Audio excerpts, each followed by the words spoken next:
네. 아 정말 여기 이동환 선생님 바로 옆에 계시고 네, 이동환 TV 시청자 여러분들이 눈에 불을 켜고 저를 지금 쳐다보고 계실 텐데 고마우신 구독자님들 오늘도 클릭해주셔서 정말 감사합니다. 오늘 이동환 TV에 특별한 손님을 모셨습니다. 저도 이분 유튜브를 즐겨 보고 있는데요. 꼭 한번 만나뵙고 싶었던 분이었는데요.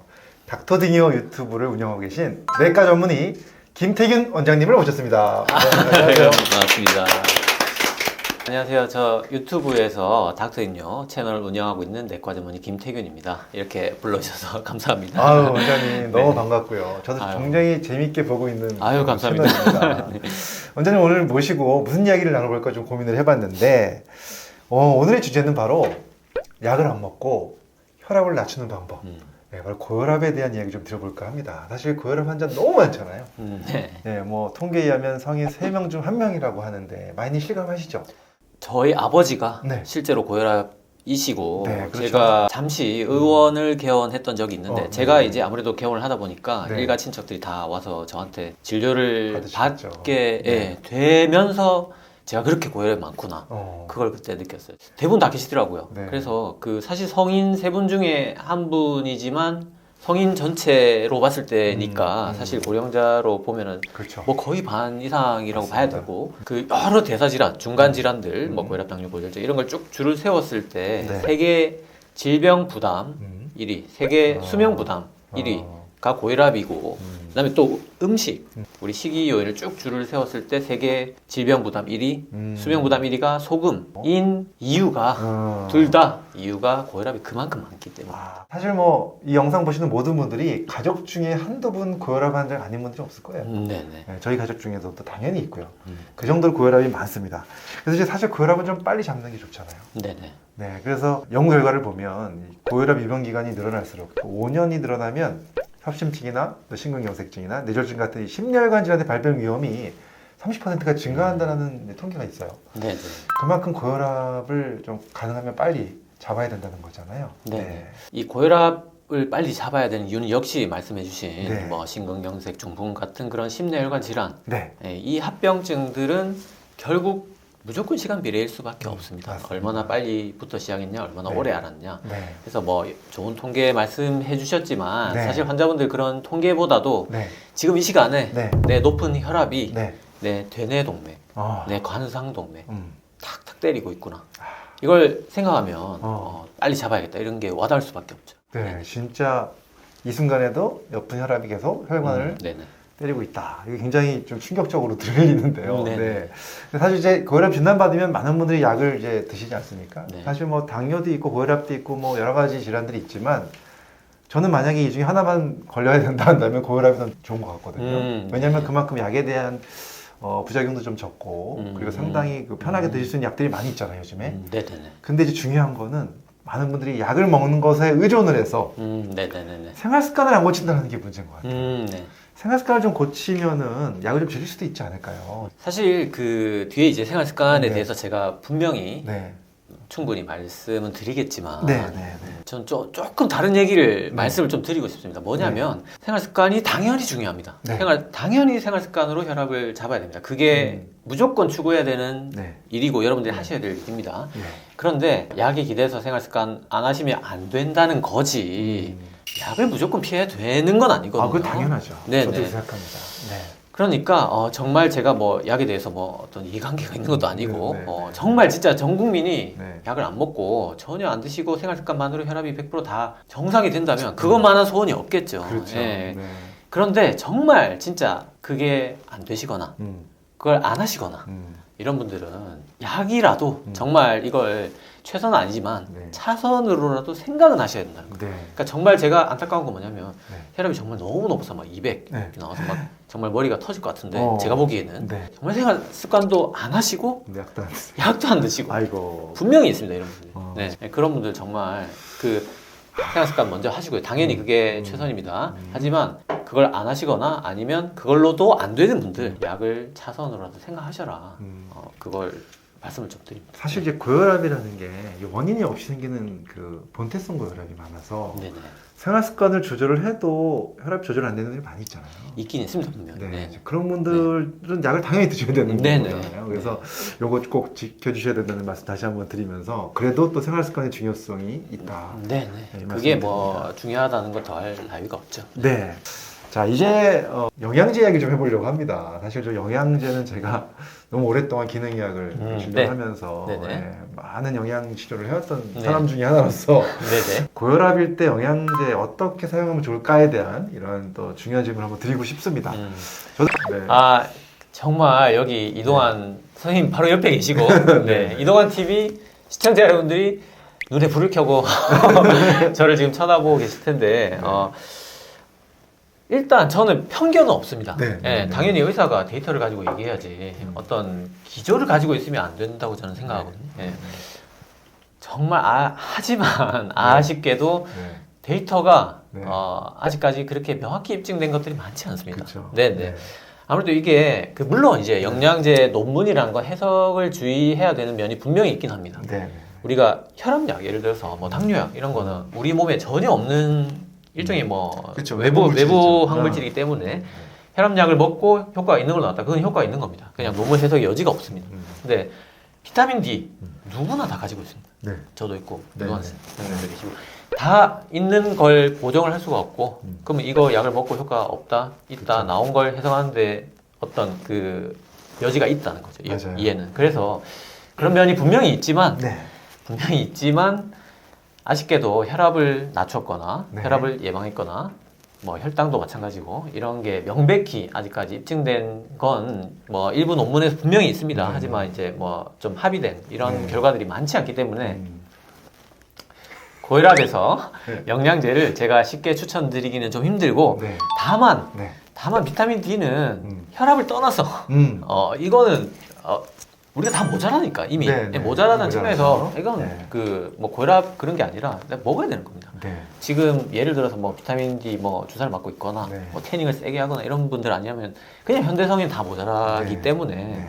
이거는 저도 먹고 있고 네. 반드시 드셔야 됩니다. 아, 비타민 D는 꼭 먹어야 한다. 네네. 다만 그게 혈압이 먹으면서 혈압도 떨어지면 좋겠다는 측면으로 드셔야지 혈압이니까 내가 이걸로 한번 낮춰보겠다고 접근하지는 아니죠. 않으셨으면 좋겠다. 사실 저도 이제 말씀하신 거에 이제 동의하는 부분이 있는데 제가 조금 설명을 드리면은 사실 혈압을 떨어뜨리는 직접적인 영양제가 있다고 보기 좀 어려워요.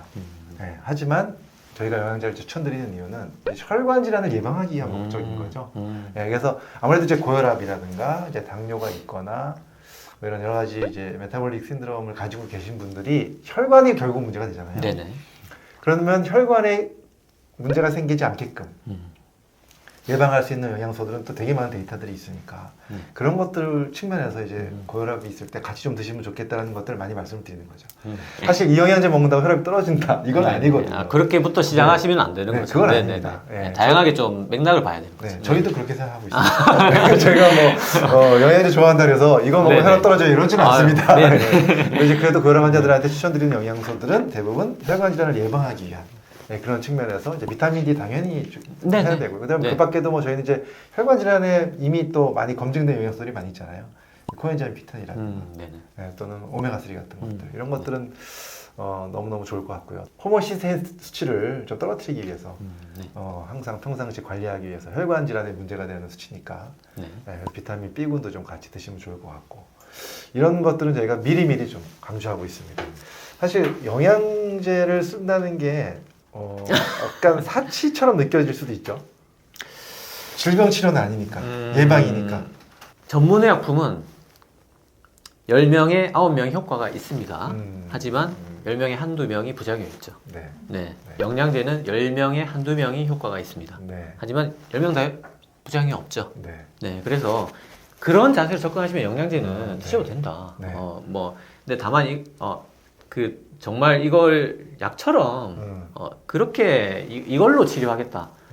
그 접근을 그렇게 시작하지는 마시고 도움이 될 수도 분명히 도움이 되는 분이 있으니까 그런 마음으로 접근하시면 영양제는 도움이 되는 분들이 분명히 있을 거라고 생각합니다. 우리 기능의학 관련된 그 뉴트리션 그 데이터를 보면 그 10명 중에 한두 명은 가지고는 효과 있다고 말을 하지 않거든요. 네, 거기서도. 네, 그래서 이제 분명히 그 대조군과 비교하는 논문들이 많이 있어서 약 효과만큼은 아니지만 그래도 굉장히 그 확실하게 유의성이 있는 논문들이 워낙 많기 때문에 저희가 이제 그것 때문에 우리나라 같이 까다로운 식약처에서도 허가를 내주는 거 있는. 한두명 그 편집하겠습니다.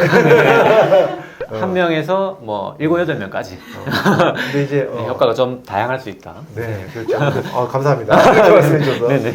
근데 이제 기능의학이라는 것 자체가 질병을 치료하는 의학은 아니고요, 사실은. 네, 그리고 현대의학이 다 질병을 잘 치료하고 있지만 사각지대가 있다는 거죠. 네. 그러니까 세포 기능 최적화가 안 돼 있는 상태가 있어서 그런 것을 최적화시키기 위해서 이제 영양소를 쓴다. 보면 어떻게 보면 이게 영양소를 먹고서 뭐 효과가 있어야 된다라기보다는 기능의학 검사를 해야만 나타날 수 있는 그걸 볼 수 있기 때문에 아무래도 몸을 못 느끼는 경우도 많이 있을 거예요, 환자분들이. 네, 하지만 저는 이제 그 세포 기능 검사를 워낙 오랫동안 10여 년 동안 하면서 그 변하는 걸 봤기 때문에 그렇게 이제 확신을 하고 많이 처방을 했었던 의사 중에 하나인데. 네. 그럼 한번 여쭤보겠습니다. 우리 네네. 김태균 원장님은 드시는 영양제가 저 방금 말씀드렸듯이 비타민 D. 네네. 네. 그다음에 3부에 설명드릴 멜라토닌. 네네. 그거는 이제 불규칙적으로 비타민 D는 규칙적으로 칼슘과 함께 그거 먹고 있습니다. 네. 그러면은 어떤 생활 습관이 중요할지 한 번씩 얘기해 볼 건데요. 뭐 식단도 있을 거고 운동도 있을 거고. 네네. 제일 먼저 중요한 거 뭐라고 생각하십니까? 혈압 낮추는 네. 생활 습관 뭐 제가 여러 매체에서 여러 번 뭐 네. 정말 수없이 말씀드렸고 그 네. 영상 보시는 분들도 이미 대부분 다 아실 거라 생각해요. 네. 이쯤에 이제 딱 5가지가 나옵니다. 체중 감량, 체중 감량, 저염식, 저염식, 금주, 금주, 네, 운동, 운동, 대시식단. 대시식단. 네, 이렇게 5가지 딱 있고 혈압 낮추는 거에 어떤 절대적인 크기만 봤을 때는 네. 대시가 제일 최고다.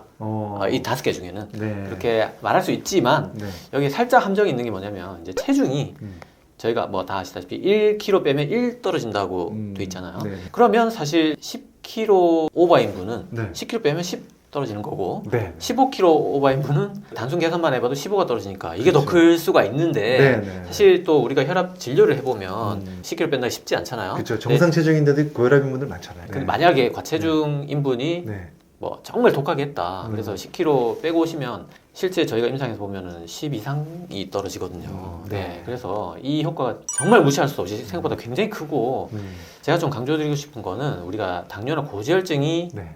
비만을 제일 먼저 떠올리잖아요. 근데 그렇죠. 사실은 고혈압도 고혈압이 떠올린다. 우리가 교정 가능한 인자 중에 어, 무려 3분의 2가 비만이 원인이라는 통계도 있습니다. 3분의 2요? 3분의 2가 오, 네, 네. 교정 가능한 원인 중에 네. 그래서 사실 고혈압도 사실은 비만이 1번입니다. 관계가 있구나. 네네네. 1번이어서 식단이 그 다음 중요하지만 체중 감량이 1번이라는 걸 꼭 기억해 주시고 그래서 결론은 1번이 체중 감량이네요. 1번은 체중 감량인데 대식단 또 설명은 드려야 되니까 그럼요. 네네. 네. 음식 뭐 가장 궁금해 하실 테니까 네. 이거 사실 짧게 할 수는 없는데 네. 최대한 요약을 좀 해보면 네. 대식식단 현미 채식이 베이스입니다. 그렇죠. 이걸로 드신다 이렇게 기본 컨셉을 잡고 거기에 과일, 그다음에 저지방 유제품 그러니까 저지방 우유나 무가당 저지방 그릭 요거트 이런 것들을 매일 좀 많이 생각보다 드셔야 됩니다. 네, 네. 그리고 기름이 많은 음식, 튀긴 음식, 전이나 뭐 적색류 이런 거 상당히 줄이시고 줄여야 되고. 그다음에 설탕 들어간 뭐 탄산이나 가당음료 이런 것들 거의 끊는다는 마음으로 상당히 제한하시고 네.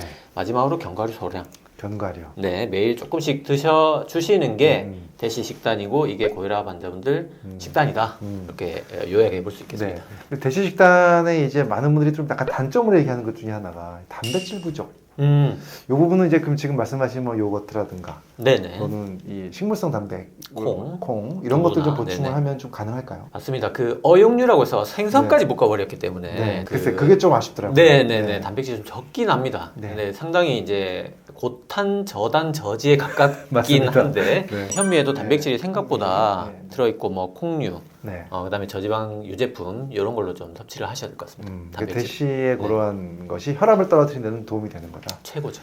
선생님은 뭐 혈압 정상이시죠? 저는 저혈압입니다. 저혈압이. 네네네. 90에 60. 대시 식단을 굳이 하진 않으시겠네요. 아유, 하죠. 하고 계세요? 그렇게까지 막 서빙을 체크해가면서 막 먹지는 않지만 네. 그런 기조로 좀 추구를 하려고 하긴 하죠. 대식단이 잘 아시겠지만 그 모든 질병을 통틀어서 가장 건강한 식단 지중해식에 이어서 2등이기 때문에 뭐 지중해식과 대시를 질병이 없는 사람도 그런 식단을 좀 추구하는 게 저는 개인적으로 좋다고 생각합니다. 아, 그렇죠. 노화도 좀 늦출 수 네네. 있고 여러 가지 너무 여러 면에서. 가지 좋은 점들이 많이 밝혀져 있기 때문에 네, 좋습니다. 그럼 본인이 드시는 거는 그러면 현미를 일단 기본으로 챙기시나요? 흰 쌀밥은 안 먹은 지는 굉장히 오래됐고요. 아, 네. 네네, 뭐 여러 가지 좀 섞으려고 합니다. 네, 아. 현미 베이스. 또 그러면 고기는 잘 안 드세요? 고기 좋아하죠. 적색육, 뭐 생선, 뭐 닭고기 다 좋아합니다. 네. 저염과 금주도 말씀하셨는데 네네. 그것도 굉장히 중요하죠. 조금만 설명해 주세요.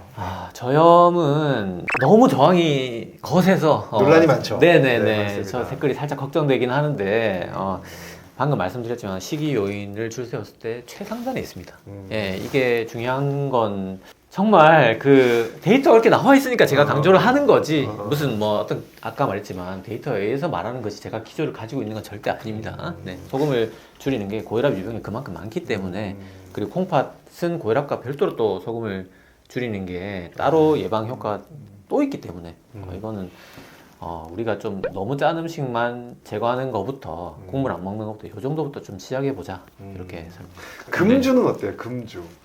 예. 금주는 대략 한 5, 6년 전까지만 하더라도 우리가 최저 허용량이 설정이 돼 있었습니다. 그렇죠. 하루에 한 잔까지였죠. 맞아요. 예, 근데 이거는 이제 아니라는 게 다 밝혀졌습니다. 제로로 바뀌었죠. 네네네. 제로로. 이게 마지막까지 있던 게 이제 시별관 쪽이었는데, 네, 맞아요. 네, 이게 여러 가지 통계 오류나 뭐 혼란면서 충분히 다 보정해보고 이제 설문지로 다 조사하는 거기 때문에 그런 오류들을 다 보정해보면 결국 한 잔도 좋지 않다. 0이다.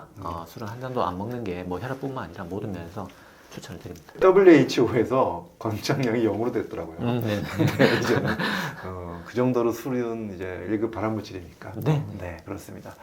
그 다음에 또 역시 또 좀 운동 이야기 좀 해야 되는데 네네. 운동하는 의사로 좀 알려져 있잖아요. 네. 여러 논문에서 운동의 종류가 고혈압에 미치는 영향에 대한 연구들이 많이 있습니다. 오늘 한번 딱 정리해 주시면 좋을 것 같습니다. 네. 네, 운동 또 복잡하게 네. 설명드리면 기억하기 좀 어려우니까 네, 딱 그냥 단순하게 네. 네, 유산소 운동, 근력 운동. 네, 근데 유산소 운동 당연히 뭐 가장 좋죠. 뭐 이게 중등도 유산소 운동이 뭐 혈압뿐만 아니고 모든 건강에서 최우선이라고 할 수 있는데 네. 근력 운동이 네. 최근에 그 종류 중에서 우리가 이렇게 엮기 드는 이렇게 동작이 들어가는 운동도 있지만 네. 네. 딱 힘주고 버티는 그렇죠. 이런 걸 이제 등척성 운동이라고 하는데 네. 최근에 네트워크 베타 분석에서 등척성 운동 그것도 이제 세 가지 종류가 있는데 그 중에서도 스쿼트, 벽 스쿼트, 아. 등척성 벽 스쿼트 우리 그 중학교 때 기마 자세 벌 쓰는 거 네. 네네네 그거가 혈압이 가장 많이 떨어진다 그러니까 벽에 기대고 앉은 자세로 해서 맞습니다. 투명 의자 네, 투명 의자. 네네네 앉았다 일어났다 하지 않고 맞습니다. 가만히 힘만 주고 있는 거 말씀하시는 네, 거잖아요. 맞습니다. 스쿼트 하면 이제 움직인다고 생각하셔가지고. 네네 스쿼트도 분명히 도움이 되겠지만 네. 그 버티는 게 오히려 더 많이 혈압이 떨어진다는 거죠. 네. 그래서 어떤 논문에서 뭐 거의 10 이상 떨어진다는 통계도 있는데 이게 또 심지어 간단합니다. 쉽고 장소나 시간의 제약이 없기 때문에 그렇죠. 네네. 네, 상당히 너무 좋은 효율을 내는 운동을 할 수 있고 꼭 정말 무릎이 안 좋으신 분들 빼면 무릎 안 좋으신 분들은 이제 등척성 악력 운동 네. 하시면 되고요. 나머지 분들은 강력기로. 네, 악력으로 버티시고 나머지 분들은 투명 의자로 버티시는 운동 꼭 추천드립니다. 2분 버티고 2분 쉬고 아, 이렇게 4번 반복하시면 됩니다. 그러면 하루에 8분 정도 하는 거네요. 운동 시간 8분이고 쉬는 시간까지 하면 14분. 플랭크는 어때요? 플랭크도 그 등척성 운동 종류 중에서는 네. 그 등척성 운동이 일단 그 운동 계열만 이렇게 비교해봤을 때 혈압이 제일 많이 떨어진 게 확실히 맞고요. 네. 그 안에서 비교했을 때는 악력, 플랭크, 그다음에 레그 익스텐션 이렇게 무릎 펴고 또 버티는 거, 버티는 거. 네네 마지막이 벽 스쿼트. 그러니까 아. 제일 큰 근육을 사용하는 쪽으로 갈수록 혈압이 많이 떨어진다고. 아, 제일 좋은 게 덕스컷이네요. 네. 네, 좋습니다. 역시 우리 닥터 데니어 선생님 질문하면 답이 팍팍 나와요. 감사합니다. 자, 사실 이제 고혈압에 대해서 이야기를 나누면은 사실 하루 종일 얘기를 나눠도 네네. 모자랄 것 같을 정도로 많은 시간이 필요한데 오늘 너무 짧고 또 강력하게 깔끔하게 정리해 주셔서 너무 감사드립니다. 김태기 원장님 오늘 좋은 정보 주셔서 감사드리고요. 다음 편에서는 저희가 당뇨에 대해서 이야기해 보도록 하겠습니다. 많이 기대해 주시고요. 김태기 원장님 다음에 또 뵙도록 하겠습니다. 오늘 수고 많으셨습니다. 네, 감사합니다. 감사합니다.